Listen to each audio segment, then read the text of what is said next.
Hey there guys, Tony with Aqua Cleansing. Take pride in your property. Today we're going to be doing trash bin cleaning for one of our recurring clients here in Modesto. They got 4 trash bins, 2 black, 2 green. This is our first time going to be cleaning these trash cans. We got them on a recurring basis, which is awesome.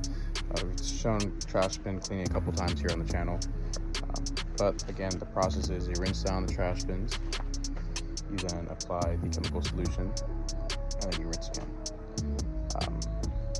You can do it with hot water. I do not have a hot water unit. I don't see the need for it. You could do the same thing you do with hot water with chemical.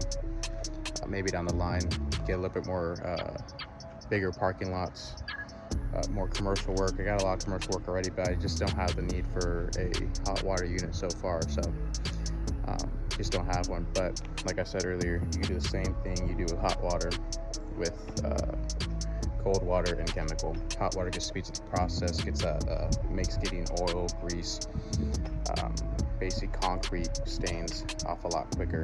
But yeah, do like this. It's easy money. All right, we're gonna set up this time lapse, get this trash bin cleaning going. We're gonna see you in the next clip. All right, guys, so we're just going to be doing what I said earlier, just rinsing chemical solution, then rinse again. If you guys like the content, I know we do a lot of trash bin cleaning, but it's going to be a big recurring process for us and service, so we do a lot of it. If you like the content, please like, share, subscribe. And this has been Tony with Aqua Cleansing. Take pride in your property.